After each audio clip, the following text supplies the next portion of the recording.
Chapter 74. Karna and the Grandsire. When he learnt that Bhishma lay wounded and dying, Karna hurried to the place and fell at his feet and said, "Eldest of the race, Radha's son, who, through no fault of his, incurred your great displeasure, humbly prostrates himself before you." When, after humble salutation, Karna stood up, the grandsire, greatly moved, tenderly placed his hand on Karna's head and blessed him. "You are not Radha's son, young man," he said in loving tones. "You are Kunti Devi's own firstborn. Narada, who knows all the secrets of the world, himself revealed this to me. Son of Surya, truly, I entertained no dislike for you, but I was grieved to see your increasing hatred of the Pandavas, although they gave you no cause for it. I know and admire your valor and your open-handedness, and I know also that you belong to the class of Palguna and Krishna in prowess. It is proper that you befriend the Pandavas.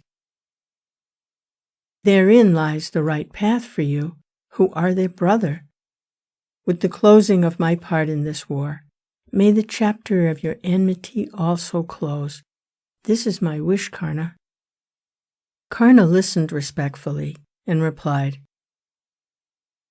"Grandsire, I know I am Kunti's son, and not charioteer born. But I have eaten Duryodhana's salt, and must be true to him, to be true to my own lineage. It is impossible for me to go over to the Pandavas now.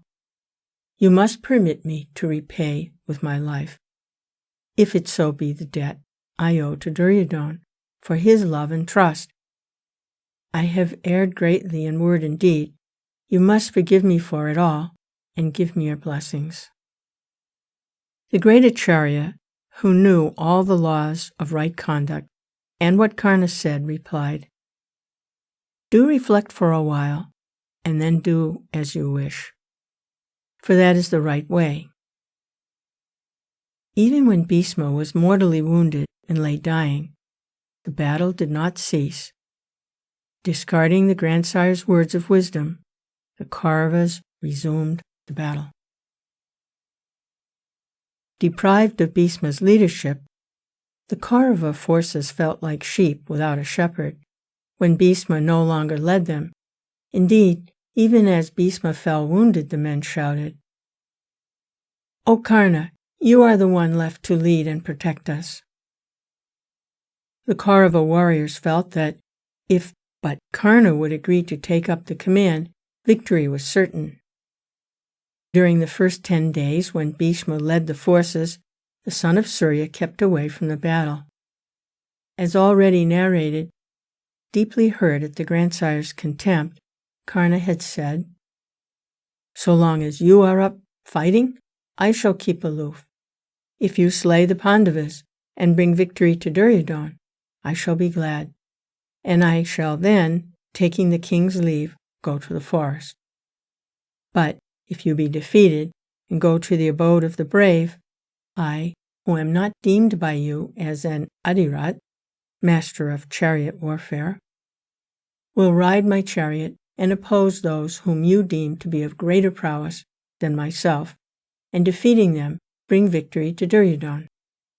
Thus had Karna sworn, and with Duryodhana's consent, kept aloof from the battle during the first 10 days. Now he went on foot to Bhishma, who lay on his bed of arrows, waiting for his end, and saluting him, addressed him thus: "Veteran grandsire, vanquisher of Parashuram, you lie on the field of battle, struck down by Shikandan. If you, who had reached the summit of right living and were an embodiment of purity itself, must lie wounded in this matter, it is clear that no one can attain in this world what he deserves by his merit. You were the one boat on which the Kaurava princes depended for crossing the flood of their troubles.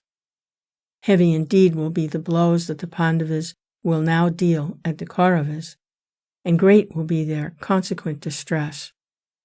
Like fire and wind burning down the forest, Arjuna and Krishna will destroy the army of the Kauravas. This is certain. Turn your gracious eyes on me and bless me, who have accepted the command of the forces. Bhishma gave his blessings to Karna. You are like the good earth to the seeds, like rain clouds to living beings, ever dependable, firm in your loyalty. Serve Duryodhana and save him. You vanquished the Kambojas for him.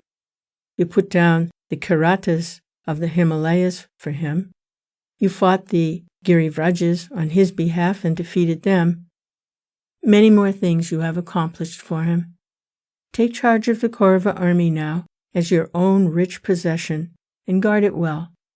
May you lead Duryodhana's forces to success. May you have every good fortune. Fight your enemies. Go.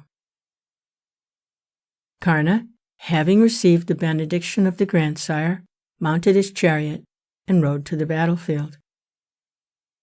When the valorous Karna entered the field on his war chariot, Duryodhana's joys knew no bounds. His sorrow at having lost Bhishma was in some degree alleviated.